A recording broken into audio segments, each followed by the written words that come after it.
Hi there, I'm Michael Coleman from the SoundWorks Collection, and today I'm excited to chat with the sound team behind Alien Earth. When I found out about this show, I was incredibly excited. The first question I asked was, what timeline are we in? Where do we pick up? And from top to bottom, it's an absolute treat to have the sound team with us today. We have supervising sound editor, sound designer Lee Gilmore. What's up, everybody? Sound designer Justin Davey. Hey, everyone. And sound designer Nolan McNaughton. Welcome, everybody. Hey. Thanks for having us. Alien has a specific flavor of storytelling and setup, and this show, I will say, from the first frame and the first sound cue and the music cue, it hits on all cylinders. I'd love for you guys to dive into your first impression, because Lee, you'd worked on Alien Romulus, so this was not your first time at bat, but Justin, Nolan, this is new for you guys to be an Alien. And Lee, tell me, what was it like to get that phone call from your old high school sweetheart, hey, remember me, come on back, let's hang out. What were your thoughts? Obviously, you're going to say yes, as soon as you get the phone call. I came on to it a smidge late. Craig Hennigan and Chris Terhune had already kind of started, taking the ball down the court, and they were already doing pre-design for the picture department and everything. I was still tied up with Romulus at the time, so I couldn't get really involved. And I wasn't sure how involved I was going to be at all. And then some schedule stuff shifted around on my end, and they asked me if I wanted to come on and co-supervise it with Brad North, who is our, he's just a TV master. So he did all the dialogue side of everything. And he's done a ton of TV, and this was my first TV show I've ever supervised. So I was scared out of my mind. And, so Brad was really instrumental in, kind of keeping me chill and everything like that. But yes, as soon as I got the call and do you want to do this? I thought about it for, all of, no seconds, and, said, absolutely, I'm down to do it. And it was interesting because it wasn't, it was a different experience than doing Romulus, because when we had our very first spotting sessions, Noah Hawley, the creator, he really wanted to make sure that we were doing something unique and fresh. And yes, you've got to, pay, homage to, the originals, sonically and all that kind of stuff. But he also was taking this TV show, was giving him the opportunity to introduce a ton of new stuff that we've never seen before. So, you got Xenos, and a Xeno is supposed to sound like that. And of course, we're going to try to, goose it up. And you've got pulse rifles and all that kind of stuff. But he's okay, well, we've got flies, we've got eye midgets and all this stuff that there's no context for at all. So that was really exciting, getting to figure out how to create new creatures that sounded dope, but still felt world appropriate to this universe that's been established for, 40 years or whatever. When you think about just the aesthetic of what was so powerful when the first one came out, I mean, every Alien since, what does that world sound like to you? Maybe Justin, start off with, because, my understanding, Justin, is, you were deep in handling a lot of the tech stuff, Wendy's tech magic when she hijacks networks and whatnot. What to you was exciting about this world sonically? I grew up watching Alien. It's a world that shaped my view of cinema, and I do have a deep, deep love for the tech. And I think some in the first episode and later in another episode, we really had to dive into the original Alien tech. And it's something and recognize, but it's not necessarily easy to get to it. You really have to, it's a gut feeling. We also in this episode, in this whole series, we're introducing Prodigy's technology. And the very first thing we did was try to kind of put that Alien Weyland-Yutani tech on it, and it immediately did not fit on screen. So we had to explore and find new tech that felt appropriate for that. And it had to be a little bit more seductive than, say, the Weyland tech, but it couldn't be frictionless and orderly. Lee and I both worked on Passengers, and all of that tech is appropriately soft and harmonic. And so we were saying to each other as we were exploring sounds, no, this is too Passengers, or it's 279. That's Weyland tech. And I think when finding something that works for the original sounding tech, that something that could feel like it's an outtake from 79 versus something that works with the prodigy, newer technology, is there has to be an undertone of something nefarious. The most terrifying thing about tech in the Alien universe is it's functioning exactly as intended.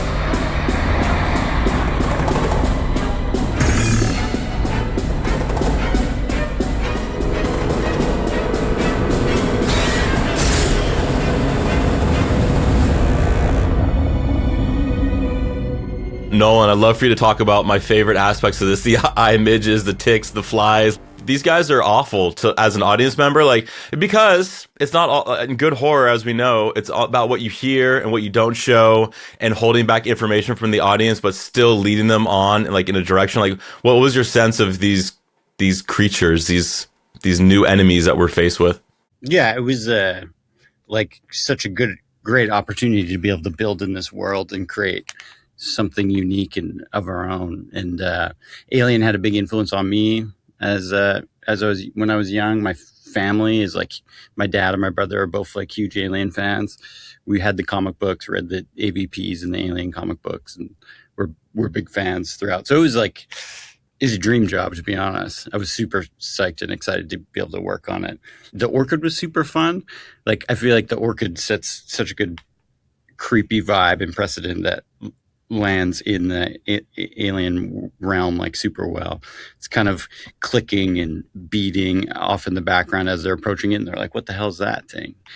Everything's like really gross and slimy and phallic looking, which I love that they did that with the series. You know, they paid homage to the original Geiger art and what Alien is, and the new creatures still land within the realm of possibility in the alien world, which I like a lot. What I thought was really interesting with all the creature work that we did is, we've got like, I think it's 5 new species or whatever, but it all still feels like it's kind of fits in that universe. The tick, the eye image, especially the flies, they all feel like, oh, that can absolutely exist in the whole world of xenomorphs and everything. So I was really proud that we were able to kind of, land that.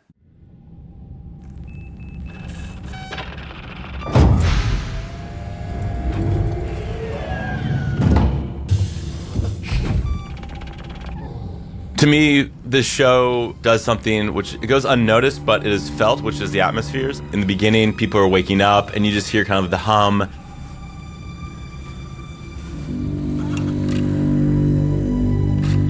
The health of the crew and the ship is determined by how much noise and how much uncertainty there is going on. So can you guys talk about your, just how much time was spent and how you kind of keep audience informed, but also like there's some backstory to how these atmospheres are playing into the scenes?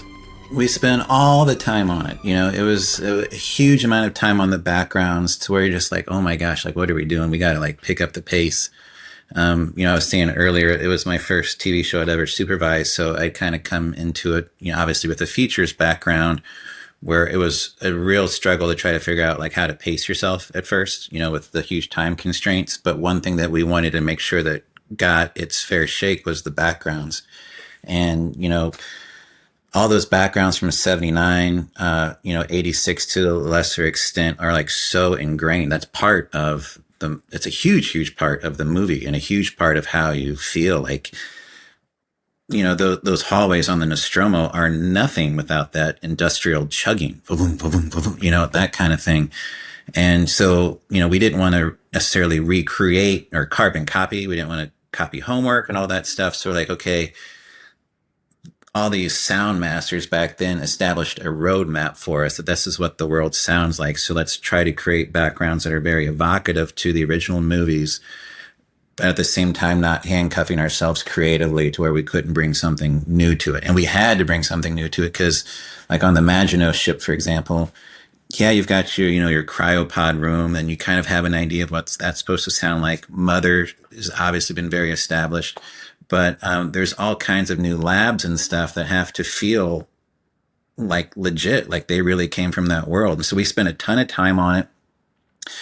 We tried to make things really, really moody, obviously, especially, on Neverland, because we wanted to kind of convey the sense that not everything is how it seems, with Marcy, at the beginning, she kind of feels like she's in a safe place. She goes into what we call the transfer room where her consciousness is transferred. And even the backgrounds in there, like they're discordant. There's just something a little off. And so we tried to always, Justin summed it up great. Something it's not always what it seems, and that there's always something a little nefarious. I thought that was a great example of like how to summarize the entire season. And we spent a ton of time on spotted backgrounds. So, we put down like our lab airs and all this kind of stuff, but then would spend a ton of time doing all kinds of like weird call and response machines in the background. We had this clean room location where they store like the Xenos and the eggs and all that stuff. And Nolan did a really great job of, putting all these just kind of crazy machines that they're doing something, and whatever they're doing is not good, The show opens with this distinction between cyborgs, synths, hybrids, and biological humans. And there's a distinction of, they're at technology at a turning point, and there's some type of evolution happening. We don't know if it's good or bad, but to me, when Morrow is this clip that we have, when he is in, the hole of Mother and doing something, and then there's a the person outside out of the airlock. You introduce it's like, oh, he's not human, and his hand turns into like a blowtorch type of thing. So like, how do you lean into this the various the variations of the different distinctions between, are they a cyborg, is it a synth, is it a hybrid, like, because there's a huge question of what they possess. It's what's great, because you'd have no idea until, you get a visual cue of what's going on. So you have no idea that Morrow is not what he seems. Nolan was in charge of doing the kind of blowtorch that comes out of his hand. Justin was in charge of, the knife that comes out and all that kind of thing. So it just goes for the whole, season that everybody had their hands in everything. And as far as Morrow goes, Nolan can speak to it more, but we just really wanted to make, again, anything that comes out of this dude is not good. I keep going back to what Justin said with nefarious, because that's just such a great way to, describe the entire season. And, we think about when he downloads basically the entire database of the Maginot in his brain, which is a really cool sequence. He's all sweaty. The lighting's really intense. And so we tried to make that, just as creepy and aggro, and like this guy's brain is getting absolutely fried, when he's, downloading all this information.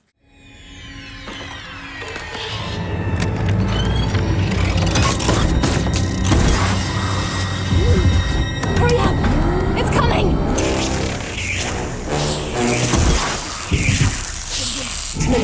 Let me in! Laurel! We see Kirsch later download a ton of information from the lab, and that's a fun sequence because it's like Mother in fast forward, like Mother dubstep, and as opposed to like when Morrow's downloading the whole ship's data to his brain, he's a human being, so it's an incredibly like painful process. And I think the hybrids are cool because it's continuing this idea in Alien that you don't know necessarily what you're looking at. Is Ash a human, or what's going on below the surface? And the kids have like human souls, but they're in robot bodies, but they also, their entire existence is like tied to this corporation. So there's a sense of like your body is not necessarily your own. Even with the image, like if you had I was thinking, I had a really disturbing dream last night as I was putting my daughter to bed and I fell asleep, and I was thinking about like the image and the face huggers they're both utilizing the human body, but now the face huggers are using it for reproduction for the xenomorphs, and then the image, Nolan's baby is really like taking the human body and being performative with it. I will say the reveal later, like after the ship crashes and you see the face hugger, it's like kind of dead. It's laying on his back. Just seeing it alone, it's an eerie, just the creature design always to me has been so eerie. I love maybe Nolan going back to the scene with Morrow. It's kind of a oneer. We go from exterior ship through the hole. Music picks up. You have this fantastic score by Jeff Russo.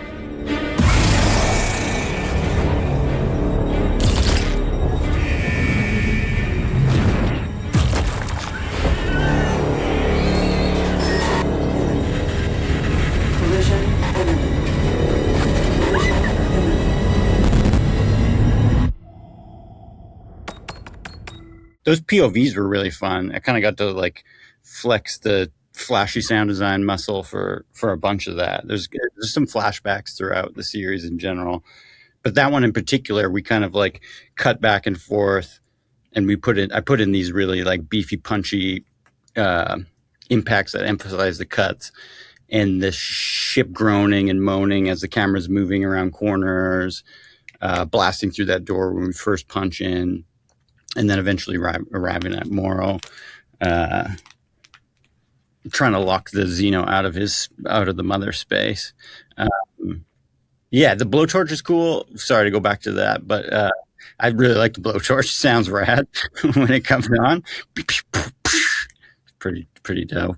Did you have final picture? Was it still in development? Was it just a placeholder? Like, what are you working against? The VFX changed like quite a bit throughout. We were always like having to update and change. So the rhythm was justified by the VFX. Like it worked out perfectly.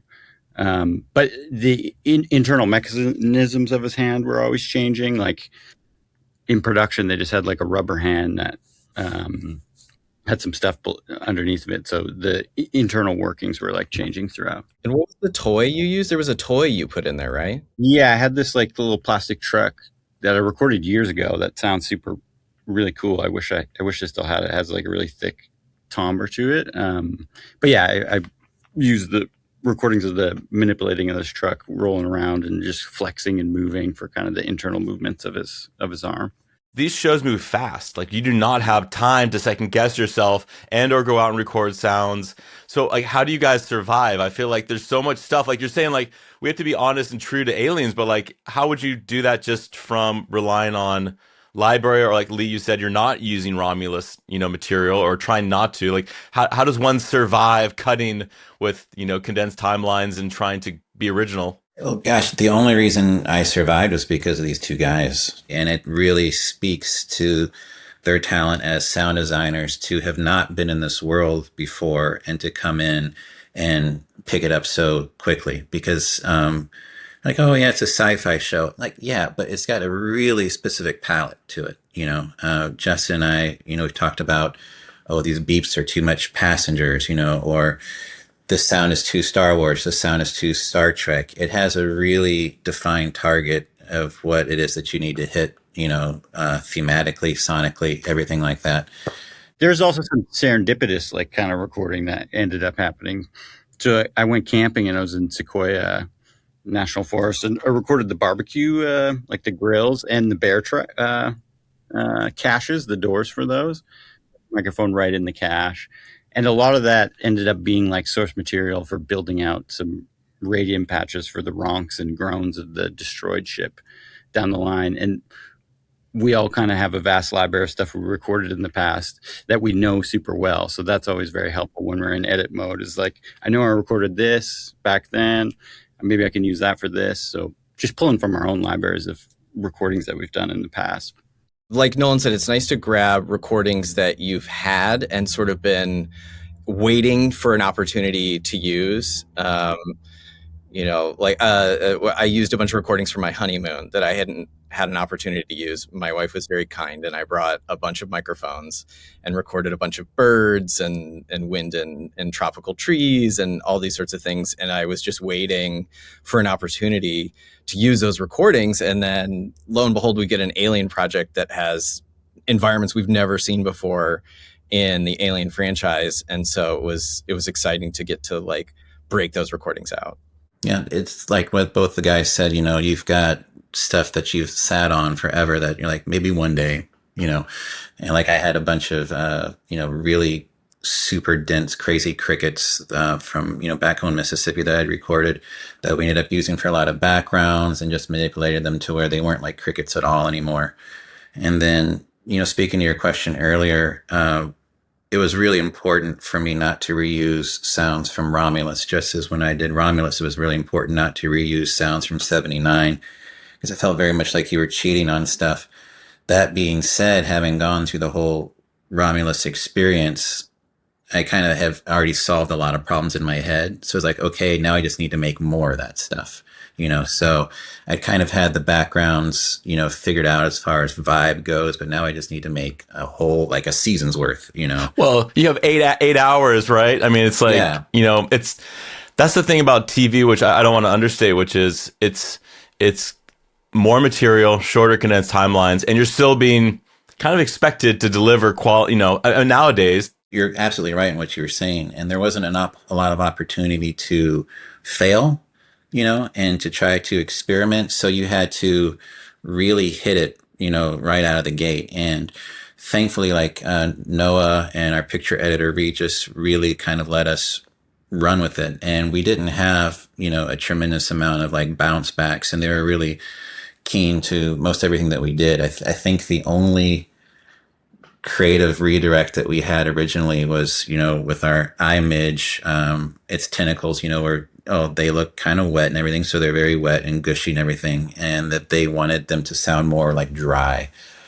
So our Foley team really helped out with that as far as, giving us, different takes on that. But as far as I can remember, given the fact that it was a year ago, they didn't have, much 180s that they threw at us or curveballs. So which we were super thankful for, because when you're on that kind of a compressed schedule, you can't get to episode 8 and be like, I don't like the sound of the xenomorphs, because you're screwed by that point. So, again, I'm so proud of the crew. And, we had Tim Walston on with us for a while, then Chris Terhune, and then these guys did such a great job at nailing it the first time.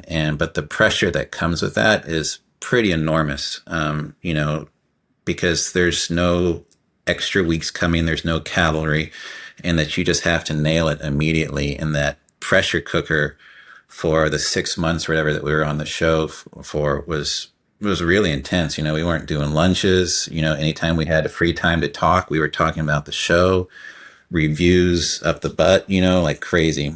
Something else I want to bring up is Nusayam. With this one, we're being introduced to her brother, and now something weird is happening. And now that Morrow is driving the ship, crashing the ship, it's cool because it comes overhead, and then it's kind of like grinding.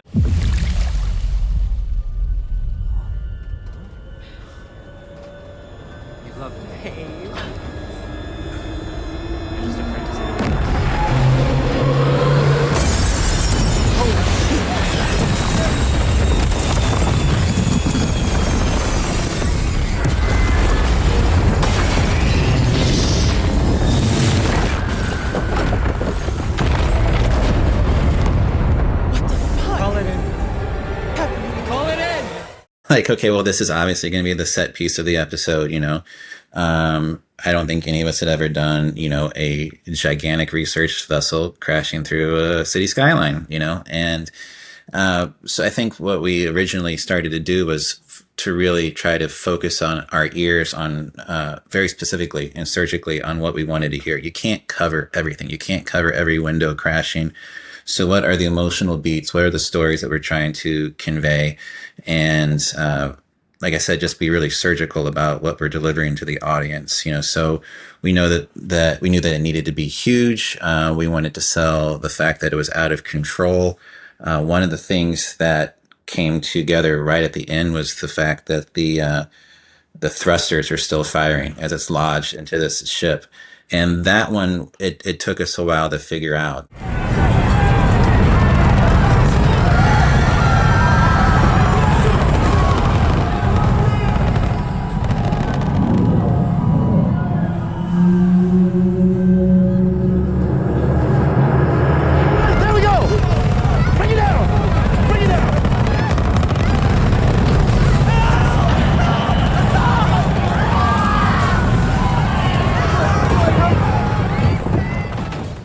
we were all trying, every one of us, did a pass on it, and it starts getting, too complicated, too many layers. And then I think one of the great things about this entire franchise, sonically as a whole, is it always goes back to less is more. Keep it simple, and pick the one cool sound instead of having 10 sounds that are trying to like make something up. So it ended up just being some rockets that we just chopped up at the end, and it was like the silliest, simplest thing that we could have done, in 5 minutes, but it took us kind of exploring to get back to, it just needs to sound like rockets. It's not rocket science, that was a big deal. And then that whole sequence, Noah, the creator, the director of the show and everything, wanted it to feel very, Private Ryan, like, when it lands with, the sound coming in and out of Hermit's ears. And it's such a big sequence because we're like, okay, well, let's get the ship crashing. Oh, no, okay, but then that ties into the APCs and unloading. And we wanted to have a very much vibe of like a Higgins boat opening up on D-Day, and you come out and everything's chaotic. You're like, okay, well, we got that done. Well, then it still doesn't end, because then we got to go down into this crashed apartment building, and that has to sound ripping just as well. And, the moan and the groan library that we have from this show is, copious, to say the least, because we've got so much building, groaning, sparks going off, and then we really don't even get to catch our breath till we have that first reveal of the Maginot. So again, like we were saying, that whole crash sequence, it wasn't just about the crash. Everything had to tie into each other, had to have a good flow to it, because it's just one really long ass sequence. The debris falling, the amount of talk to me just about Foley and Walla. Like, it's like that alone is what we're like painting the scene with, but it's so effective because like we don't have to show it, but we can hear it, and that to me is kind of how you guys paint it. Like, can you guys talk about how you dealt with your crowds and especially with the Foley side of things? Yeah, I just put a bunch of like screaming crowds basically, and like fades in and outs, of like chaos and like just a shout. All you hear is like a single word or a shout versus like wall to wall. Just like have it one singular shout or two singular shouts coming in and out of the camera perspective, and panning and reverb and all that helps that a lot, just to differentiate where you are in the space. Medic 10 to the right! Keep going! You're hurt! Heck, the medics! There's more medics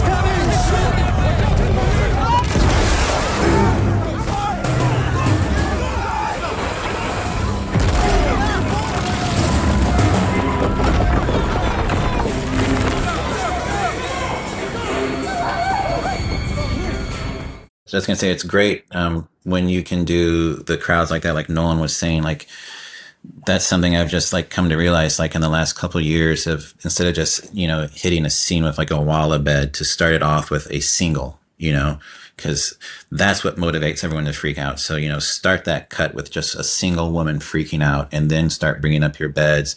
And it's all those little spotted things that Nolan did during that scene with different call outs and stuff that really kind of give it, the flavor that it has. And the whole season was just nothing but, awesome spotted little moments. And, when you're going down near the crash building, you have stuff that's telegraphing, like what you're about to come up to. And then sometimes you pull everything out so that you don't know what you're about to hit, so like when you pull the tarp back and there's a Rottweiler barking at you, it's super scary. Search and rescue! Search and rescue!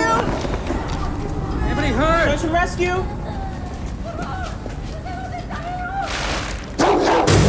Throw the dog, man! Search and rescue!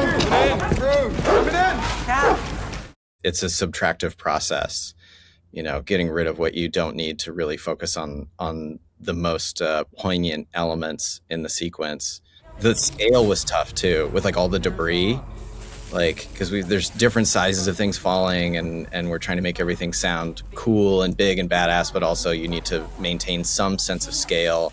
And then like a second later, when we go into the building, you also need to feel like that thing could all come down on top of you. There's so many sparks flying at every moment that like you I can't didn't not. think we were ever going to get rid of the sparks, like So the much sparks sparks. in the whole It's show. like, man, if we can ever get past the sparks, we might actually get this season done. And it took us like a good 3 episodes for stuff to quit sparking finally, because, the ship, we're talking about, the backgrounds and everything, but when we're in the Maginot, the backgrounds really are all these little spotted effects that Nolan and Justin and myself did, because we would have it divided. Basically, the crashed ship was steam, sparks, and groans. And they couldn't all be going at the same time. So you really had to score the scene musically, like have like a really evocative groan. And it's not like, oh, you just throw in any kind of groan. All those groans that are in that ship are there for a reason. And, because they, evoke this kind of feeling, or they're not just filler. Everything's in there to convey what's going to come up soon, or are things going to get super spooky here in a second.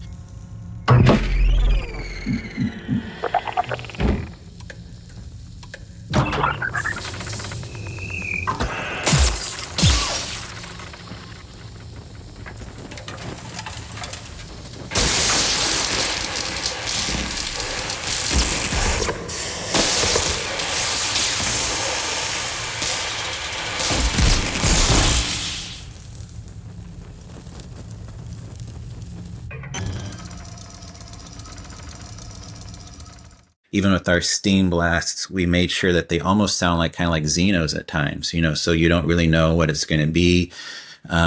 Let's have kind of muted sparks here so that when we hit this big one, it really scares the audience, and just try to, play with as much dynamics as we can. But good Lord, the sparks and the steam and all the groans and that stuff, that was just like, is this ever going to end? There's so much of it in those first few episodes. Yeah, I had no idea what to do with the spark showers. So it's just like, hey, Nolan, I've got a great thing for you to do. Yeah. Because I don't know how to do it, So he did a great job on that stuff. He was there early on, too. Just kind of designed a palette of really tombrally diverse sounds that had some pitch movement in them, and lots of movement and dynamics within the files. Built a library of kind of constants, a library of swelly bits, and then the library of one-off kind of action. And then the big sparky blasts that we all kind of designed. Lee had some like really excellent singles, and Alec Rube like designed some early on. I had some, but then just bobbing and weaving all those different, like that palette of material, so that it's always changing and it's never just a constant sound.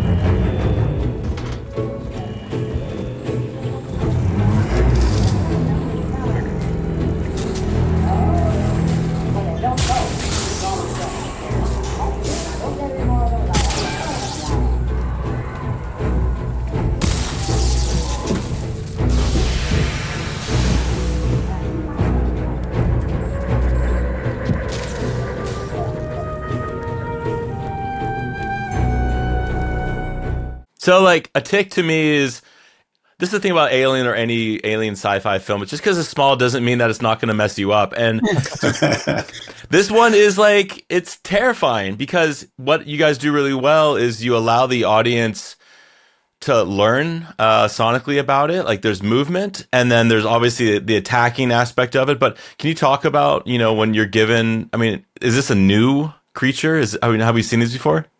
No, it's a brand new creature, and what's great is it kind of ties into, thematically the same idea as the Facehugger, because I think that's what's so effective about the Alien franchise as a whole is, you don't have like Michael Myers coming up and stabbing you with a knife. If a Facehugger gets on you, it's violating you.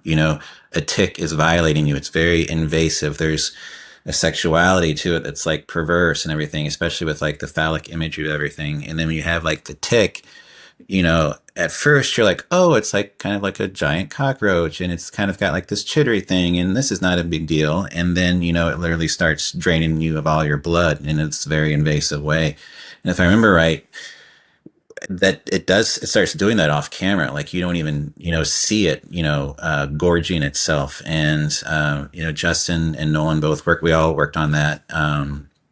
Nolan did a great job, at all the creature movement. He did recorded himself doing sucking sounds in his room, which I chose not to go in there while he was doing that, And so he did a lot of those vocals himself, and then we started playing around with like different chittery ideas. Noah had an idea that he wanted the tick to almost kind of like laugh at its prey, So we had kind of this chittery thing that I came up with using some dolphin sounds to try to kind of, portray that this thing had a personality. Jesus. What? Something's on me. What do you mean something's on you? I don't know. Fuck. Can you hold? Some kind of big ass bug. What? Fuck. Huh? Fuck. Fuck. Oi, come on. We need to stand up. I can't get it off! Oi. You need to get up. One of the things I was really proud of for the entire season is you've got all these creatures, you've got monsters, and yet, cut your vocals for them. But what we did, which I was very proud of, is I think that all the vocals, despite what creature it is, are all very expressive. And I think that's what kind of sets, normal creature vocals apart, is that, oh, I can tell this guy's mad. I can tell this guy's plotting. I can tell this guy is, biding his time. Now this guy's pissed off, everything like that. Now he's toying with his prey. And that went from the ticks all the way to the image, and especially the Xenos. You would think, oh, just throw a Xeno scream in there. And like, dude, that's not the case, because they are so expressive in what they do that you just can't throw in one scream and say, okay, next. Especially with like their jaws and everything, you really have to have it built up. And that it was a chore, because you're like, oh my gosh, there's more Xenos. Like, I've got to do all these close-ups, because it was never just, let me throw one sound in, I'm good to go. Every time we saw them, you had to start from scratch with all your base layers and manipulate, okay, it's going to ramp into this, to kind of like this tea kettle simmering, to now it goes into a hero scream. And it was very involved. Justin, I'd love for you to talk about something which I think is always, people love to talk about, the music department and sound departments, like they don't cross-pollinate. Can you talk about working with music and score, and when you guys do show up to the mix stage and it's collision of kind of ideas, like how do you guys navigate that? What's your takeaway from a show like this? Well, we try to avoid collision, but like you were alluding to, this is a TV show, and we have to move a lot faster than in the feature world. So, Jeff is in his lab doing his genius work, and we're in our lab doing our work. And so we're getting the score as it's going through the picture department, and it's coming to us in our edit room. And it's really about like frequency and texture management. And we're sometimes negotiating, even talking to the picture editor ahead of the mix, like, what if we did this as a sound moment? And there are some moments with cinema language that this is obviously a music moment, we're going to let music carry it, but then how do we bring the power and energy that we need to bring underneath? And often that's like a density factor. You want like Smashing Pumpkins guitars so that you can turn them down and they're still massive.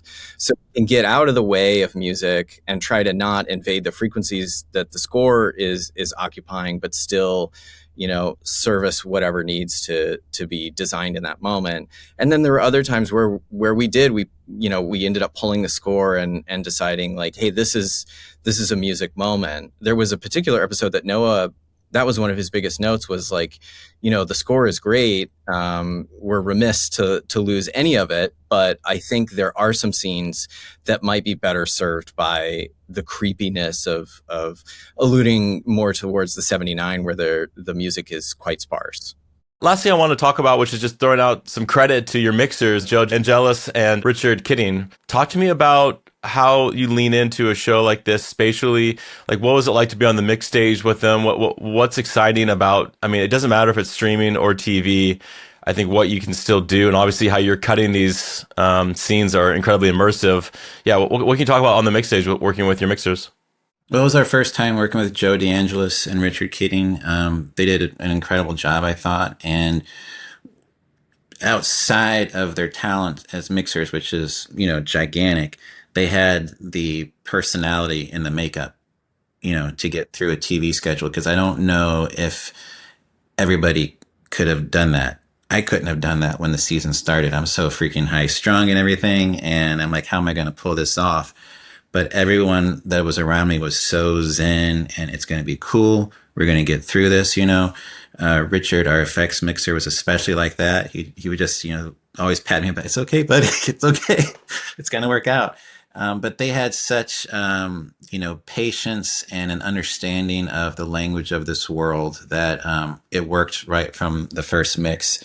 And then Regis Kimball was our picture editor, and he was heavily, heavily, heavily involved, more than probably any picture editor that I've worked with before. He had really, really dense AFs that he'd done. He'd been living with the show for a long time, and he was kind of the mouthpiece for Noah. And he was really great in kind of dictating what he wanted to do to the mixers. And we didn't get to be on the mix stage a ton just because of the compressed schedule. So, I'd be hammering away and I'd run down, everybody cool? Okay. And then I'd run back upstairs and I'd check in every couple hours, and they were so pro. I mean, they had it all really dialed in. And if there ever was, a problem, they'd phone it upstairs and we'd knock it out and, send some fixes down. But it was rare that happened, because everything, we had prepped so hard on the front end that the mix went really smoothly, which I was really stoked on. But again, that's just a testament to, the crew that we had being as pro as they were, and everyone taking it, very seriously. And they brought it every day for 6 months. So I can't say enough about, Nolan and Justin. We had Chris Terhune, as I mentioned, Tim Walston, Craig Hennigan, Alec Roubaix, and then we had Byron Wilson on dialogue as well.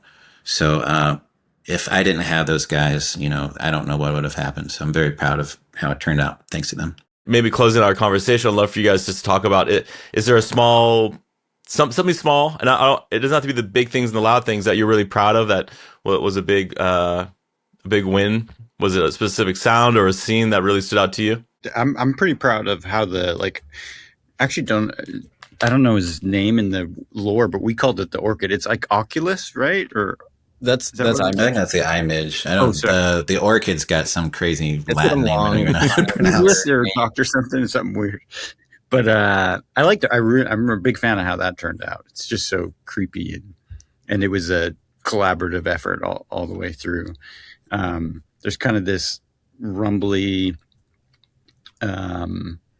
echolocation sound, which is my stomach growling. That's like pitched down and bass harmonic emphasized. That is really cool. I really, really like that sound. It turned out great. And I like the fly vocals a lot. I feel like they stick to what the fly is quite well. Just this kind of chittery insect. The Neverland backgrounds were really fun to put together. It's a brand new environment for the Alien franchise, a lush jungle, but it needed to feel still like it's a part of the Alien franchise, and there's danger inherently in it. We tried to create a lot of contrast to help you with the geography of the island. We played up prettier birds when we're with the hybrid kids, because these are poor, innocent souls that have now been thrust into this very dangerous environment. Boy Cavalier, his environment is a lot more aggressive, and there's insects and it's unpleasant. And then the deeper you get into the island, there's mysterious creature growls. And so it was just a really fun environment to get to build out and explore. I would say, I'm proud of the whole season. I'm proud of that first episode, especially. If I had to single something out, I think it would be the backgrounds, not necessarily, Neverland. That was Justin's domain as far as the jungles go. And he crushed it on a level that I don't think any of us could pull off. So I was very happy to let him run with that. But as far as the more traditional Alien backgrounds, as far as the labs, the hallways, the ships, because that kind of thing was just so ingrained into my brain. When I saw the first original movies, at a sleepover, when I was in junior high, I still remember those sounds. And to try to have the opportunity, which we all took very seriously, because this was a big deal, to kind of get to leave our stamp on a franchise that has meant so much to us. You know, it was a huge responsibility and it was very intimidating. But I think that we were successful by the time we got through it all, and just getting a chance to get into those backgrounds, make it, because that's the backbone of that whole show, or the whole universe, I think, is how the world feels. Nothing's really pleasant. Nothing is overly thick. Everything kind of feels like it's failing. It doesn't feel like it's, correctly working. And it just has a ton of personality.